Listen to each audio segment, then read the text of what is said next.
Дорогу Усинск-Нарьян-Мар планируют ввести в эксплуатацию до конца марта, сообщил губернатор НАУ Юрий Бездудный. Это значит, что объект будет сдан на 7 месяцев раньше контрактного срока. В прошлом году строительство дороги Нарьян-Мар-Усинск было фактически завершено. В конце года губернатор НАУ совместно с министром по развитию Дальнего Востока и Арктики открыли рабочее движение по трассе в Республику Коми.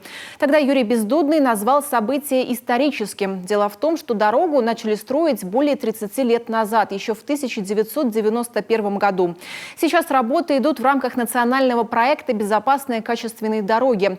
На перекладку плит и укрепление обочин на 7-километровом участке дороги и районе поселка Харьягинский в этом году выделено более 150 миллионов рублей. На этот участок жаловались водители, им приходилось преодолевать его на минимальной скорости. Есть еще одна хорошая новость для автомобилистов. В тесном сотрудничестве с главой Республики Коми нам удалось договориться о финансировании проекта строительства моста через Печору. Это позволит ускорить сроки возведения федеральной трассы Нарьян-Мар, Усинск, Печора, Ухта, Сыктывкар.